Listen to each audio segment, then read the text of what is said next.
Hey everyone, welcome to a brand new episode of the Pastrami Nation podcast. I'm Kevin, and joining me today, Christian. What's going on, man? Nothing much. Glad to be here. Man, it's exciting. It's exciting times we're living in right now. Movie wise, of course, not everything else is kind of going to shit, but cinematically, life is awesome. Yep. On today's show, y'all, we're going to talk about Sinners. We're going to talk about how it's just kind of been this really great runaway success for Warner Brothers and for Ryan Coogler and everybody involved. I'm so excited to talk more about this movie. In case you guys don't know, me and Christian do another podcast, an audio only podcast called My Public Life as an American Nerd. A couple weeks ago, we did our first kind of reactions of Sinners on that. So we do a little bit more of a deep dive there. So go check that out. You can find that wherever podcasts are available.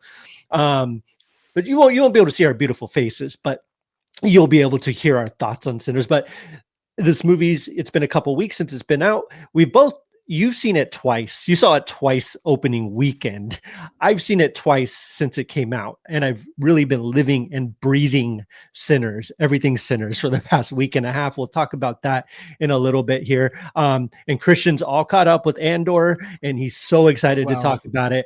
I'm excited to hear about it. And we're also going to talk a little bit about The Last of Us season 2, which I'm very, very excited to get into. But before we get into that stuff, some housekeeping stuff, make sure to check out Pastrami Nation on Facebook, Instagram, Twitter, Pinterest, all that fun stuff. Make sure to like, subscribe. We really, really appreciate it. If you're checking this out on YouTube, please make sure to hit that like button, hit that subscribe. It really, really helps us out, helps the algorithm, all that fun stuff. And feel free to join in the conversation. If you guys haven't checked out the show before, please, we love to interact with you guys and we love to hear what you all have to say. So Christian, let's talk about week 2 box office for Sinners. It's been pretty incredible. Before we dive into the movie itself, we're in uncharted territory here. Like, this is unheard of, not just for a horror movie or a movie for a Black filmmaker or whatever the case may be. This is unheard of in almost since 2009, since Avatar. Most movies, as you know, in case you guys don't know, most movies, they have a really great opening weekend and they drop off. What would you say, like 40 to 50% in the second weekend? Yeah, the bigger the opening, usually the bigger the fall off. Yeah, which is second week, so pretty average, which kind of makes sense, right? Because like if you have something like Avengers Endgame, right, like everyone's going to see it opening weekend, and then you have kind of the people who are kind of left behind, people who are watching it a second time, things like that, coming in the second weekend. This movie had an 6% drop from week 1 to week 2. That is unheard of. And it opened really well. Like, it opened at 45 to 52 million, I think. Yeah, well, I thought it was right around 50, 48, something like that. Incredible opening for a movie opening this time of year. It kind of kicked off the summer box office season, and to see it only dropped 6%. And like the amount of the percentage of women who went the second weekend was astounding. It was like a 60% jump from the first weekend. I mean, and Michael B. Jordan, right? Like, I mean, come on, like, who doesn't love that guy? But it's incredible, it's outstanding, and I'm so happy for everyone involved in this film, for such an important milestone of a film, for a film that really reminds me why we make movies in the first place. Like, occasionally there's movies that come along that really remind you, like, this is why we go to the movies. Like, this is, I mean, I hate to say this is cinema, right? Like, this is the reason movies exist.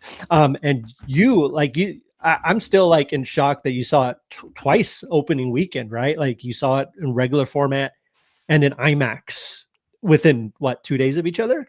The Thursday, then Friday. So that's like even kind of before the weekend. That's wild, man. Yeah. I saw it opening weekend. What's up, Arturo? Nice to see you. Thank you for joining us. I saw it opening weekend in IMAX, and then I saw it the week Friday, last Friday, in regular format. Night and day difference, by the way. Like, it really completely different experience. So how were your guys? How was your both viewings? What was the crowds like? Was there a lot of people? Was it pretty quiet? Well, I'm just curious. It was pretty. It was okay. The first night, I went pretty late on a Thursday night, and it wasn't. I would say it was like half filled. Yeah. And then Friday night, there was definitely more people. Because it's Friday night. Of course. I think it was at like it was also two completely different places. Like the one that I saw on Thursday was like local to me. It was like by the mall. It was kind of a small place, but the one that I went to on Friday was like in Alhambra. It was kind of like a more there's that definitely draws a bigger crowd. So, Yeah. but yeah, there's a huge difference in IMAX. I was also, I don't love it, but like there was definitely a lot of people chit chatting, just having Oh, just full on like full volume conversations throughout the whole movie, which is fine. It's not fine, but I it's get what you mean. This movie felt like an event. yeah, yeah, It's an event picture. It's like the end game of a movie of a franchise that Ryan Coogler created himself for this movie, right, which right. is insane. And I get it too. I think like nobody knew what we were walking into. This is No. not like this is like, oh, I've been watching the show, so let me tell you all about it. Like we all are, we're experiencing this for the first So can time. I So can I tell you something that I please, have to admit? The trailers did not sell me at all on this movie. really, I I was excited. So I was excited because of the people involved with it, right? I was excited because it's a Ryan Coogler movie. I was excited because I had Michael B. Jordan, and when those two work together, they create magic. yeah, But I was thinking about this today actually, and like neither of the trailers, like the first trailer was really fun and really good, but I was like it looks fine, like it looks good. Second trailer came out and it didn't do anything to propel my interest in this movie. Like it kind of was like, okay, like I had it in the back of my head, like I knew who was making it, I knew who was involved. That's the part that got me interested in the movie. The trailers did not sell me almost one bit. Like it looked exciting, it looked like it could be interesting, but it did not sell me on the movie. And I kind of feel like that's kind of a little bit of what's happening right now. I do think that there was a lot of people who talked about the trailer and who aren't very enthralled by the trailer enough to go watch the movie. I went to go see it because like I said, I love Ryan Coogler and all those people involved. So I was like, okay, this is going to be something special. Like I can just feel it with those people involved. It's going to be great. And I went to go see it and I was completely blown away. So that's just kind of me telling people who haven't seen it yet or have no interest, quote unquote, because the trailer just didn't do anything for them. It's a completely different experience than what you're expecting from the trailer. Like the trailer, I feel like the trailer gives away too too much to be much, too much. 100% That honest with was you. my issue with it. Yeah. It did. It got me, and then it just kept going. And I was like, "Oh, dude, you could have." Like, I showed that trailer to my friend, like literally that Thursday before I Mhm. went to go see the movie, and I was showing it to him, and he stopped it like halfway through, like right before. There's a specific thing that I think like really shouldn't have been shown. Well, actually, there's a few Yeah. things I don't think should have been shown, but there's specific things with certain characters that shouldn't have been shown in the trailer. And he was like, stop it." He's like, "I'm going to see this regardless. I don't need to see anymore." Yeah. Yeah. And I was like, "That's perfect. Like this, it's better that you don't." So at this point now, though, after like the first couple of weeks, I think it's hard. My whole social media is like all sinners. It's all sinners, Last of Us, and Andor. Like I'm that's getting so all. much like Yeah, the Rocky Road to Dublin, like yeah, TikToks, like it's so great. It's it's great. so good. But I love seeing everybody's like assessments and like the people breaking things down and theories on everything. I love it. So I'm happy. People much smarter than me are doing that, Mhm. and I'm like, wow, like this is blowing my mind right now. So one thing that kind of does bother me, we kind of mentioned this before we started talking. Thunderbolts is coming out this weekend, of course, and that is taking all of the IMAX screens away from Sinners, which is a shame. Like obviously, I haven't seen Thunderbolts yet. I'm not like bagging on the movie. It could be awesome, and I'm very excited to see it. We'll talk about that a little bit later. But I think Sinners is one of those movies that, Ryan Coogler made it specifically for IMAX, and it's a full. He was talking in an interview how he wanted to give people a full meal, right? Like he didn't want you to go to the theater and still walk out hungry. You go to this movie, you're getting a full meal, especially in IMAX. Like in IMAX, you are getting a cinematic experience like that I cannot describe. Like it's an experience like no other. It's almost like an out of body religious type experience. It penetrates your soul. Like everything about it just works, and especially in that big screen format. Like, it's the most gorgeous thing you've ever seen put on film. Like, not ever, but like, you know what I mean, though. It's Yeah, I've seen quite a few movies in IMAX, and I don't think everyone was I don't want to say it wasn't deserving of the IMAX no, theater, but yeah, like this is, yeah, both of us have seen it both in like standard, and we've both seen it in IMAX, and we were IMAX is just the way saying to how go. much of a difference it makes.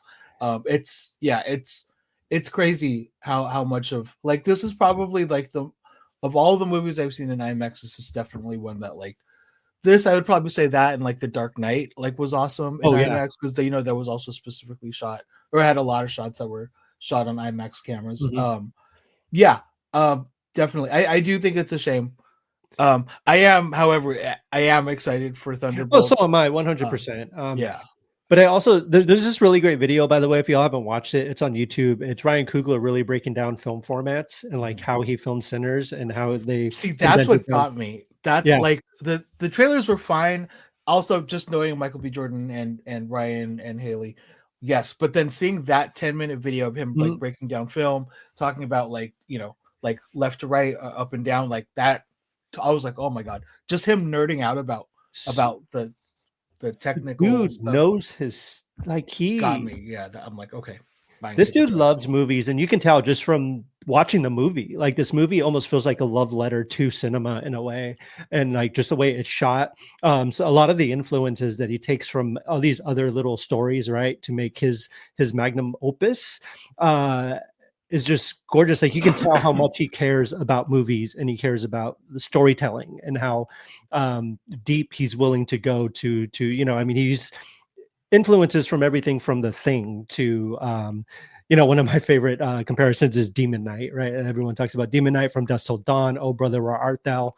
There's all of these influences just painted all over this movie, and it very much is a Stephen the whole thing's a Stephen King homage, right? Like Salem's Lot, things like that.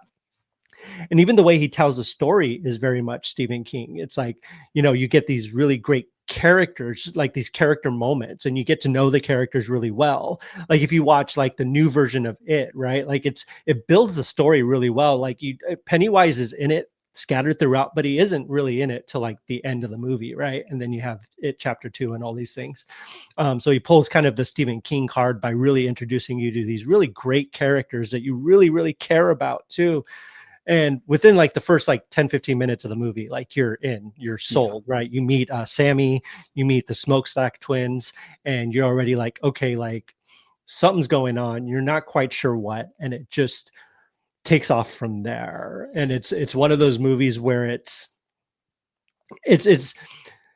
I need to talk about the music of this movie, because, like I said, I've been living with the soundtrack for the past 2 weeks, like literally, like it's like become like my hyperfixation. Like, that's all I've been listening to. So the score by Ludwig Gorgensen mhm. is just absolutely gorgeous. Like, you hear cues from all the different songs and stuff. Like, when you first meet Remick, for example, right? Like, there's this beautiful part in the score when you hear like Rocky Road to Dublin, but it's like in like, very toned, it's very quiet, like kind of playing in the background. It's all these kind of foreshadowing stuff that's really clever and really great, because you don't realize it until later on in the movie. You're like, oh, that's what was playing. And even when you're watching the movie, you don't realize it till you actually listen to the score.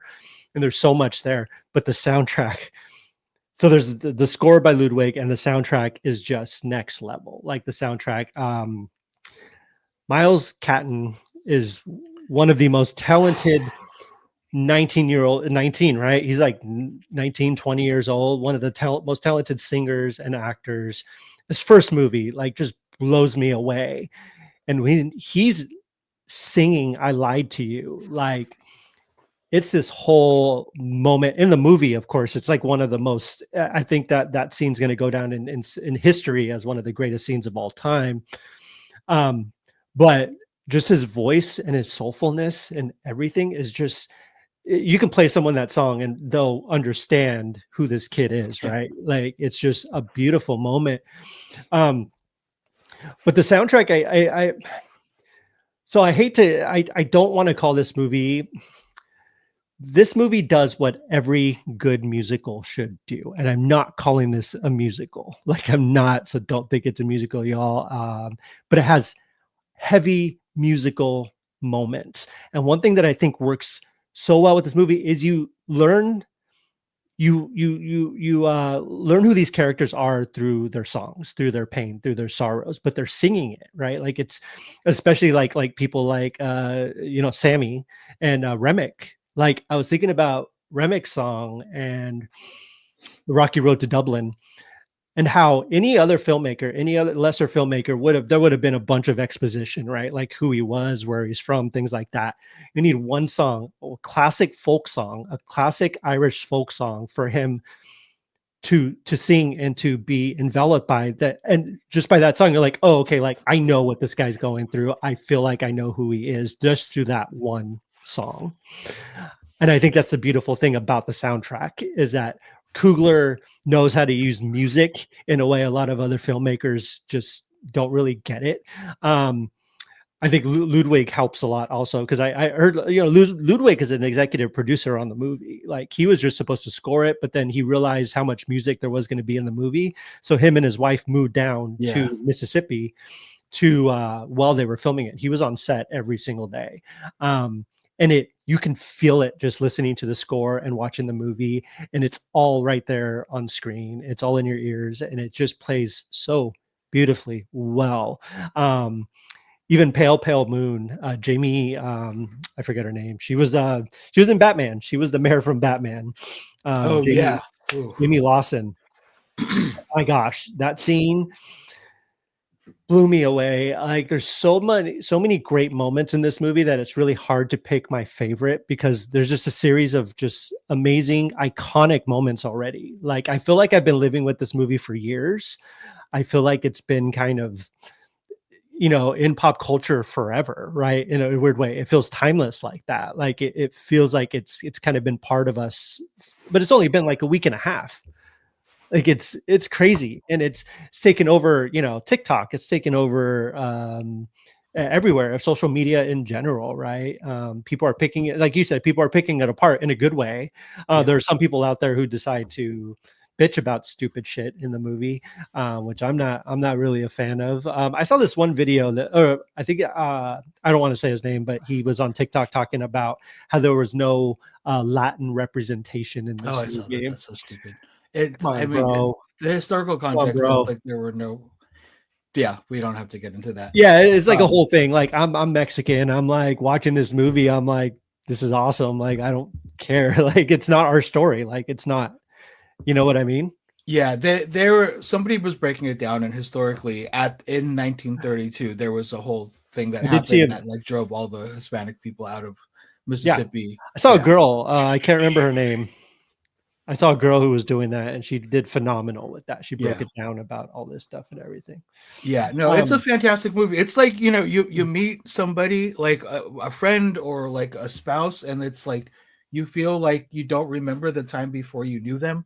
It's just like, it just makes sense when you've met them, and now it's kind of like that with this movie. It's just, it feels like it's been a part of our history, because it kind of, that's really what it is. And like, it is about the music. So like yeah, I wouldn't say that it's a musical, but the music is such a key, important part of the film.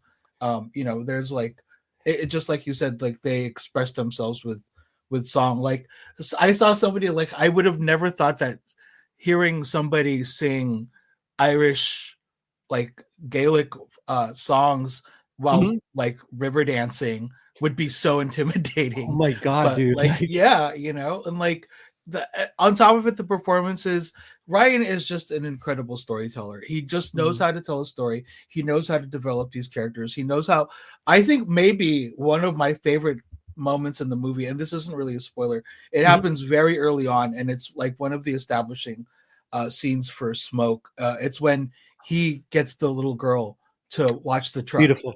It's amazing, because it just tells you everything you need to know about this guy. Like, he's fantastic. On top of it, like, especially like the scenes that just follow that, when we meet Bo and we meet Mary, and then he goes back and then has to deal with those guys. Fantastic. Like, fantastic. Like, not only do I understand him, I've endeared to him, I like him, and I want to see more. Absolutely. like he's yeah, it's great. It's That scene with that little girl was just amazing. Like, it was just the way he was like, yeah, you knew everything about his character in that yeah, moment. Like, it so was simple great. but so powerful. So Like I want to how talk. I don't want to. I'm not going to spoil it, but the ending. I just want to get your thoughts on the ending. I feel like like my IMAX theater, like there was like a couple. Like I literally wanted to stand up and cheer when that happened. Like when all this stuff's after everything kind of went down and things are when he's going beast mode. Um, there's like a couple people that actually did cheer, and I that's was like, great. That's awesome. that part made me so happy. Like you don't even know. Like I was like, this is one of the greatest things I've ever seen. Like it kind of it was also intertwined with this beautiful moment with him and uh stuff that happens in the movie as well. But I thought that moment was just like it was almost like fist pump in the air like moment, Yeah, right? yeah, Like it was just like I even told Cassie after we saw it, I was like, the world needs to see more of that right now. Let's do yeah. more of that. So let's put that more of that on screen. I Um, I don't know if you've seen it. There's a podcast, or it's just I think it's just a one time thing, but it's Ryan and oh my god, oh my, why can't I think of his name? Directed Nope. oh, Jordan Peele. Jordan Peele, like Yeah. Jordan and Ryan have like a little. I think it's like a Really? 45 minute. It's just audio. Too. I'll send it to you. I'll Oh, find it and then I'll send it to please. you. I did, Um, how did I miss that? Like I two of my think they favorite recorded filmmakers. it like last year. Okay. Before like maybe like 6 months ago. I feel like I want to say. I didn't listen to the whole thing. I actually didn't listen to much of it because I wanted to save it and I just haven't gotten Yeah. back to it though. Okay. Yeah. Um, I need that in my life. but yeah, I mean, exactly right. Like I think it's like they're two of the most exciting filmmakers like right now. Did And you see the also I go was just ahead? about to say the trailer for him. Oh my gosh. Like I even told Cassie, I was like, you don't like, I was like, I don't care what this movie's about. It's a football movie. But the second I see Jordan Peele's name, I'm like, I'm there. Yeah, Like 100%. Like I was like, and the movie looks great too. Like it looks, I love seeing Marlon Wayans like step out of his I like, was about to kind say, of good for you, persona. Marlon Wayans. 100%. It's not since oh my god, well, my name is Requiem for Sarah a Dream. Goldfarb. Thank you. Yeah, Yep. not Yep. since Requiem. He was also in He's done Air. little things here and there. Yeah, Yeah. he was great in Air. Oh, Like he Air was was really good. fantastic. He has a small part in that, but yeah, my friend when we saw him, she's super not a sports person, so she was like, Oh, "What me is neither. this? Is this a Nike commercial?" And then she laughed when they showed the. I thought the title was hard. I was like, "Oh, that's so cool, him," and she laughed like out I'm loud. I was like, I'm so excited to see it. Like "I again, am, I'm I not am even too." a football guy. Like I'm like, but Same, I'm all in. Like I yeah. said, Jordan Peele. But yeah, It like looks intense.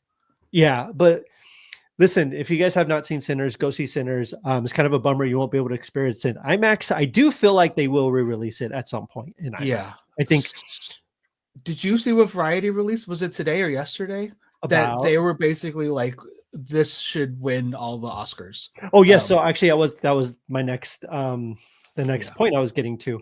Um I legitimately think I think it's certainly going to be nominated. I think the Academy Awards have kind of been inching towards this kind of film to finally nominate. And they did it this year with The Substance, right? Like The right. Substance was probably one of the first, obviously you have Silence of the Lambs, which won Best Picture.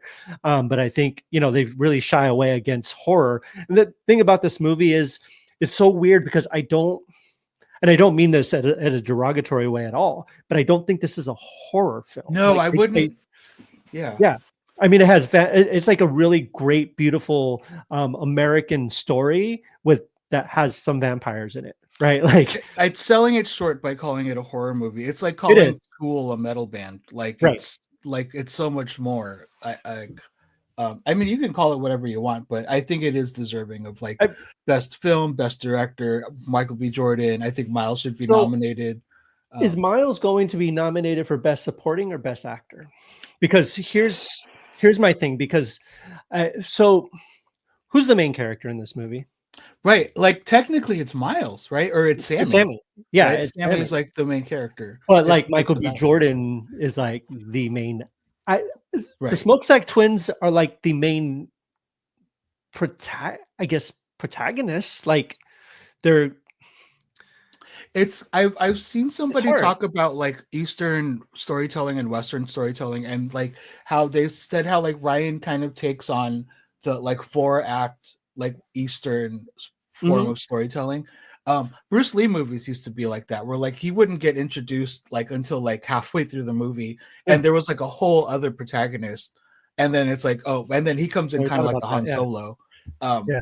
so I wouldn't say that, because we meet Smoke and Stack like right at the beginning, but We do, but I it do feel really like the story is about Sammy. yeah, Um, it's Sammy's story. Like, I mean, I think obviously Smoke and Stack coming into town, like, kind of propelled his story more, right. right? Like they were the kind of springboard for his story to develop and take place. But like you said, it really is Sammy's story. But I go ahead. Oh, I heard that is this the first year, or did they already do it? Like they're getting an Oscar, they're starting the Oscar for best casting. Yeah, this movie's gonna win that. Like, It yeah, better win that. I Um, can't. This is the first year, so next year is going to be the first year. This movie, I do feel like has a lot of Oscar chances. I think it'll certainly be Best Picture, and like you said, Best Actor, Best Supporting Actor. yeah. I told Cassie I think it'd be funny for Michael B. Jordan to get nominated twice. I Uh, They wouldn't do it because he would they wouldn't do cannibalize it. it, and then he would be running against himself. But Um, that would be so cool. I don't particularly think Haley's going to get a nomination, but I think Wonmi Wasaka She would will. be fan. I mean, I think. anybody if Remick, what's his name? He would be Oh, like that guy. um Jack is his name. Jack O'Connell. Yeah. Yeah, Jack Jack O'Connell. He O'Connell. was fantastic. He's Um, going, oh, yeah, that guy. That guy. maybe oh my god, Delta Slim. He deserves like a Oh, lifetime achievement award. Delroy Lindo, he's Yeah, on a different level. Like he deserves every award. Anytime I was thinking of I totally forgot he was in the Five Bloods, and I thought he was fantastic in the Five Bloods. Did you watch the Five Bloods? no, I didn't. Oh my gosh, like Chadwick's amazing in it. That movie's just incredible. Um, but yeah, it's hard with the cast like this because, like, again, I said this in Yeah, another podcast. yeah, There's so many like scene stillers in this movie that yeah, it's crazy. Um, but yeah, I think this Omar's fantastic too. Like Omar's yes. hilarious. But yeah, it's definitely gonna be nominated for that. Music, I think the music is pretty much hands down, no That's like, competition. yeah. Like I think that's a lock, to be 100% honest. Like I cannot see that losing in the category. Like I that's do just see them re-releasing this in theaters like holiday time, like because it came out so early in the year. I think they're I gonna think do it. it's good enough for like a Halloween type viewing, right? We just talked Mhm. about how it's not really horror, but I think there are a lot of people who like horror, but then there's people who like the thoughtful horror, right? Like the elevated horror, like something like this is. And I think this would do well with the IMAX release around Halloween time, like even if it's just for like a weekend or 2 weekends or something. Because I will go see it again, even if I've already pre-ordered the 4K, which is something I rarely ever do. I want that thing in my hands first day it comes out because I will be watching it over and over and over Yeah, again.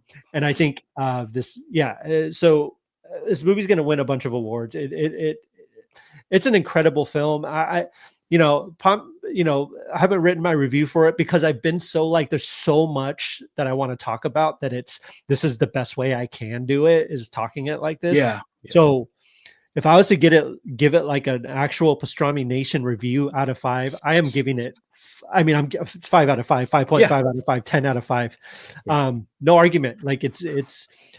I'm sure you can sit down and maybe nitpick a couple things here and there, but that's any movie that you release is going to have that, and it's whatever. This movie's an incredible film from beginning to end. Go watch it if you have not seen it, please. It's doing really well at the box office, but that doesn't mean it can't do better.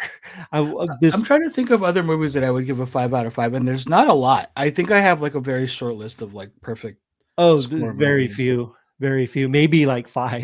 If Yeah, that. yeah, exactly. And this is definitely up there. Like this movie will be talked about in 10, 20, 30 years. And I remember, so there was, I do need to, confess to another thing. So I think it was a few weeks ago. I can't remember what we were talking about, but there was something we were talking about, and it was on the podcast, and we were talking about how I miss, like I don't think there's ever going to be a movie that's going to be as exciting or anything like that you get that really euphoric high for and everything like that as you would with like, I can't remember what movie it was. We were talking about some movie and I was talking about how I miss that, where you go to the movies and it's just a very exciting feeling and you're so excited about walking out of something and stuff like that. We were talking about blockbusters too from like growing up, like Jurassic Park and stuff like that. I kind of miss chasing that high. But movies like Sinners exist. And so I apologize to past me or whatever. I don't know. But yeah, past me apologizes to new me because I see that movies like Sinners exist and that there is still going to be some really, really exciting stuff. I hope Hollywood takes the right lessons from this.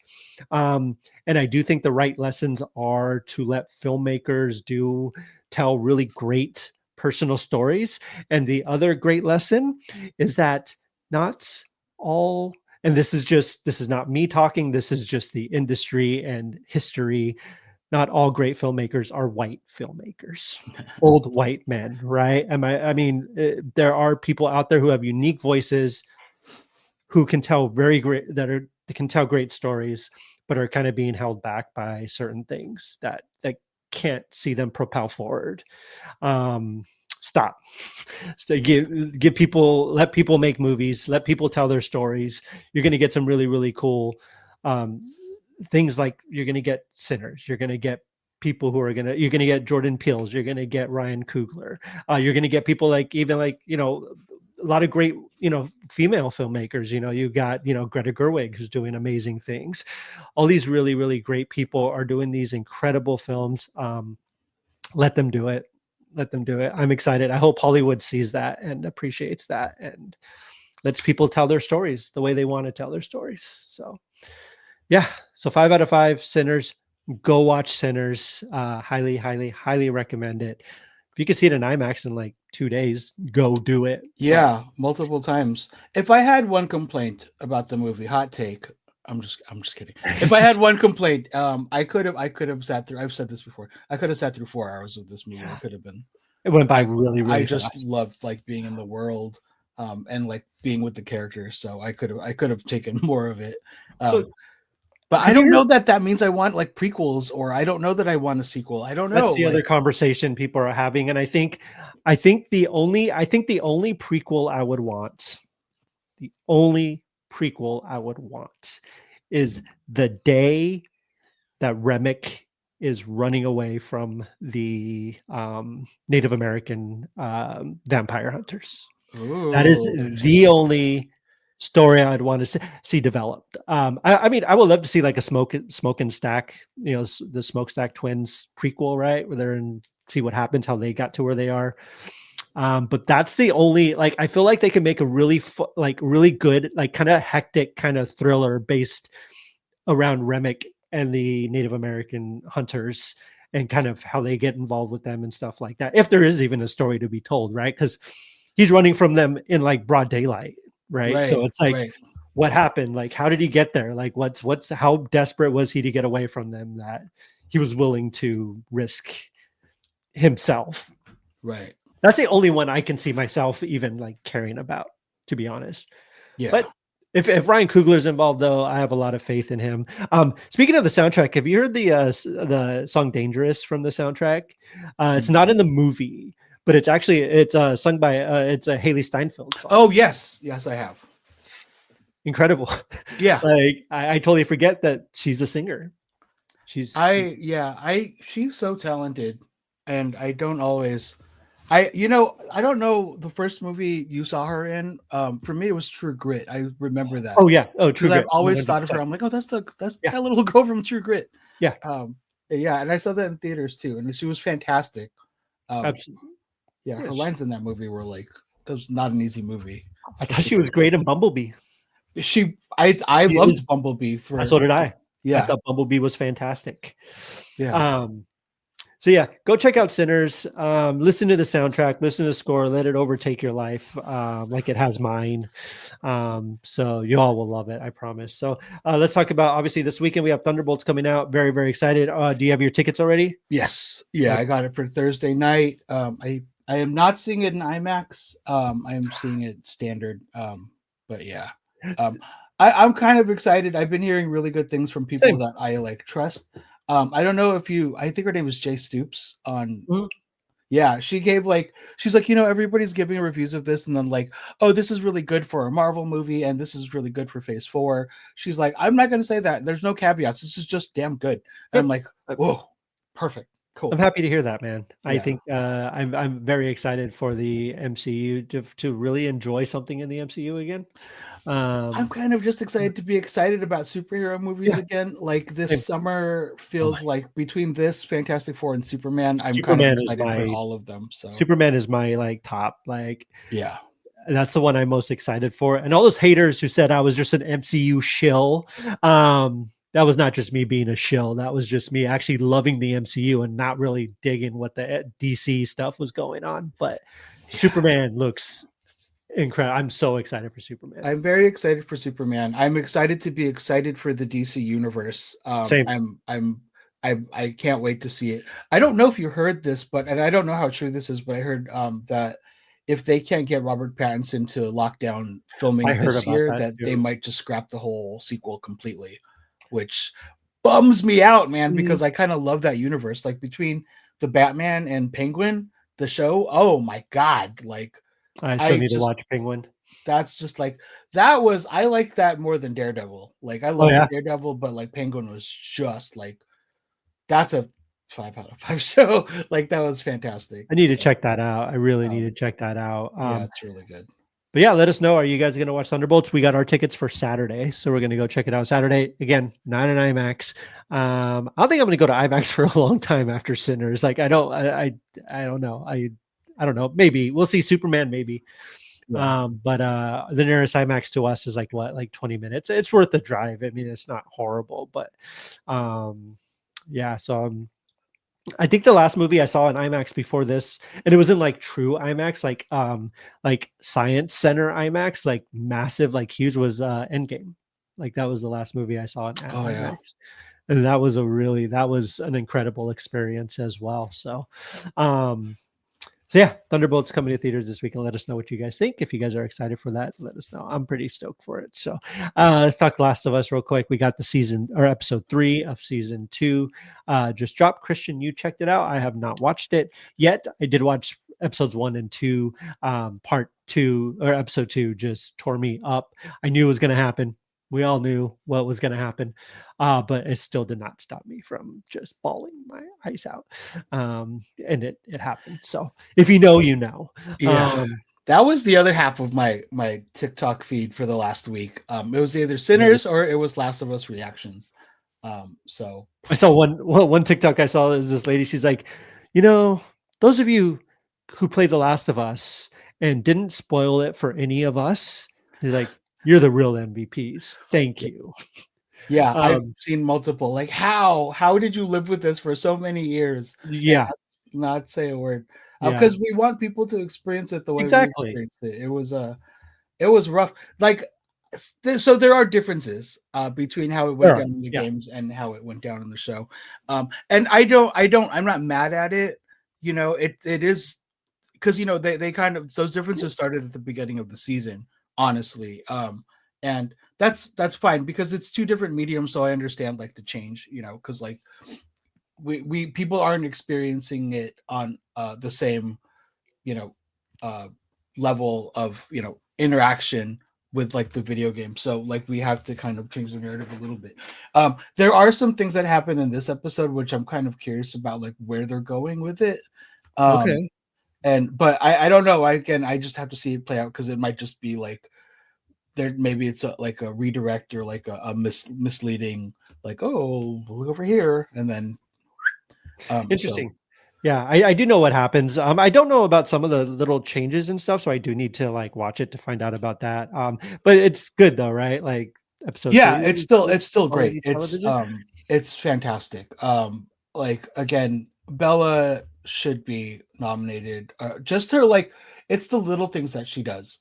It's Mhm. like the little small scenes where she doesn't even have dialogue, that she's just so incredible. She Um, is one of the best. And by the way, people get over it. I'm sorry, just in general, like Yeah, people just need to get over it. She just did this great interview. No, it was, but she's talking about how she basically bullied off of social media. Um, a bunch of it's idiot. weird game dudes that just like she looks different. Like, bro, if you never played the game, Who like you wouldn't cares? have an issue. Like, dude, who cares? She's She's amazing. fantastic. She's still Ellie. Anyways, Like it's whatever. yeah, she's Yeah, Ellie. Like, she's absolutely Ellie. yeah, So, 100%. yeah, it's ridiculous. Dina is fantastic. I love the casting. Mhm. You'll see there's some cool changes that I like. There are some like pacing things that they definitely slowed it down, which I like that they did that in the show. I think that was necessary. I do, Neil kind of talked about that, like this wasn't an option for us in the game. When it's like an Right. action based like narrative, Like, like keep it going. yeah, we got to keep it going. So it's nice to kind of just let us sit with this for like, for Uh, this. So the Dina, the girl who plays Isabella Merced, she's going to be in Superman as well. She's a really, hot girl.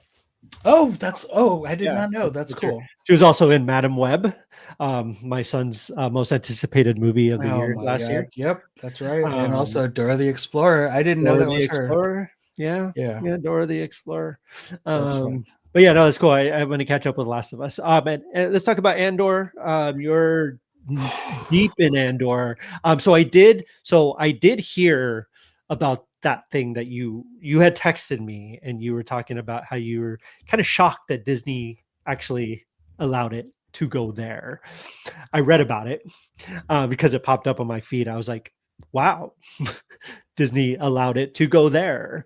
Did it feel like, did it feel necessary to the story? Was it something that, Yeah, I mean it's okay. it's it's also it just feels real. It's war, and Yeah. I feel Yeah. like this is the first time Star Wars actually felt like a war. Like this is to me, I hate saying it, but this is like the best Star Wars has ever been. Like, I don't want to say it's better than the original trilogy because I think that's blasphemy to say. Right. But like if I'm putting this up there with like episode 5, like Oh, wow. Okay. to me this is what I think, like, Star Wars was made for kids, but those kids grew up and now this is what's made for us. I love that. So like this is like adults writing it, what Tony Gilroy is doing with like the scripts, like the way that they're treating everything, the way that they're not leaving anything unturned. Like I love it.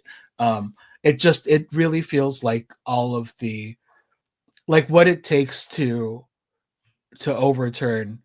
It also is just so poignant to what's happening right Mhm. now currently. So like I think that's why they couldn't have had better timing. I don't know if like it's kind of funny too without spoiling things because they like say like, oh, you don't have your visa, like it's Star Wars, but they're Oh, like they yeah. don't even have like a Star Wars term for It it. They're just calling it like a visa, um, or like things like that. So and I think it's just like we're beyond like trying to like veil this stuff like yeah. so it's absolutely fantastic. They're releasing 3 episodes a week. I just watched the first one of this week, so I have 2 more to go. But oh my god, already, it's so. It's also gorgeous. It's like way more beautiful this season than it was last season, but it's also like incredibly heartbreaking. Like Right. it's just the stuff with Mon Mothma, the stuff with Bix is absolutely heartbreaking. I just and then the stuff with Dedra and Cyril, I like you don't love them, but you super identify with them. I Right. can't believe they made like these Empire guys like so empathetic. It's insane. I It's need to check beautiful that out. writing. It's just really really well done. So Speaking I of am Star Wars, actually like more excited for that than I am for The Last of Us right now, which is crazy to say. But yeah, I'm like just waiting for 6 o'clock and then boom, like I'm just like nice. immediately get on Andor. So Speaking of Star Wars, me and Elijah went to go watch the 20th anniversary re-release of Revenge of the Sith in theaters, which I enjoyed a lot more than I thought I was going to. Obviously, we've all seen it. I've seen it like I don't know how many times, countless times. It was my first time though seeing it in theaters since it released 20 years ago in theaters. Um, it was a really really fun experience, man. Like I not that I it felt so weird watching it on the big screen already, like obviously knowing everything that's going to happen, but like I'm still at the edge of my seat because I'm watching it in a theater and it's like it's on the big screen. and it was fun. We had a blast. It's my favorite of the prequel trilogy Of course, in yeah. general. Like it's I think it's hands down the best one.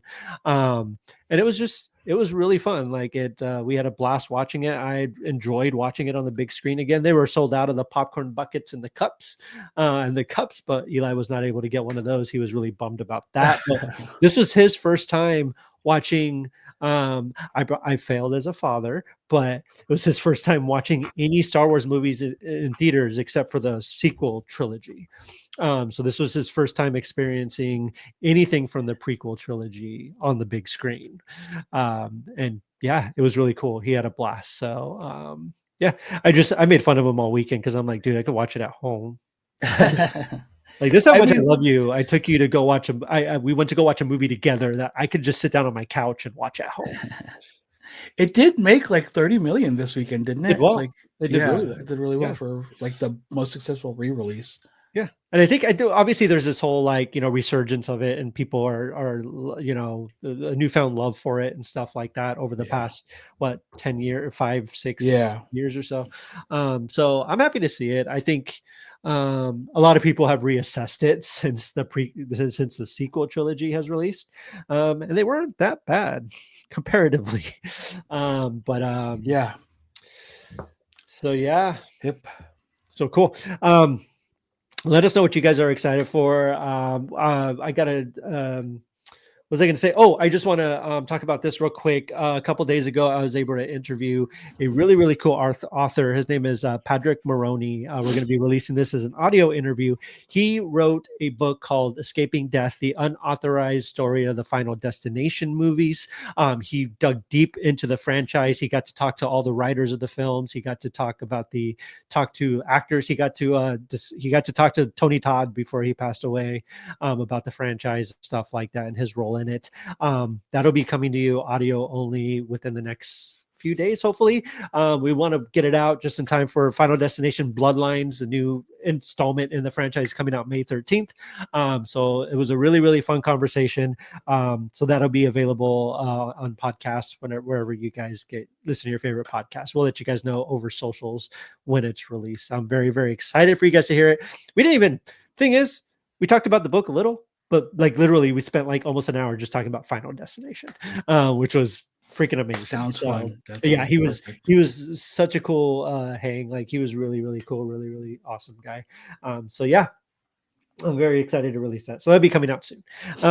Thank you all for checking out the show. Thank you all for being here and hanging out with us. We really, really, really appreciate it. It means a lot to us. Go watch Sinners if you have not seen it yet. I cannot emphasize that enough. I am just a walking billboard for Sinners at this point. Warner Brothers should be paying me money, but I will tell everybody I get a chance to go see Sinners because it's absolutely wonderful, magnificent, just a perfect film. Like it's great. So go do that. Go watch Thunderbolts this week and let us know what you think. Anyways, Christian, where can they find you on social? Where can they follow you? Where can they do all this stuff? Christian Nacorda on all of the normal places. Check me out at Brainstorm School. Also, we've got a class coming up. Let's draw together. Cool. You can find me on all Instagram, Facebook, Twitter. I'm still on Twitter. I don't know why. Blue Sky, Kevin Hoskinson, Kevin_Hoskinson, or Kevin.Hoskinson. It's one of those three. I think Blue Sky is Kevin.Hoskinson, and then the other ones are just Kevin_Hoskinson. Find me anywhere you do that. Also, check out My Public Life as an American Nerd. We have new episodes dropping of that every Wednesday, wherever you find your favorite podcasts. Wherever you listen to your favorite podcast, check out pastramination.com website. You could check out the socials as well, Pastrami Nation. Check out Pinterest, all that fun stuff. And like I said, we have some really, really cool stuff in the pipeline. So definitely keep an eye out for that. We'll let you guys know. And I think that's it. That's our show. Y'all have a good night. And y'all make sure to take care of yourselves, take care of each other, and start being nicer to Bella Ramsey, please. Please. She deserves it. She's awesome. So, all right, y'all. We will talk to you guys later. Y'all have a good night, and we will see you guys next week. Bye-bye.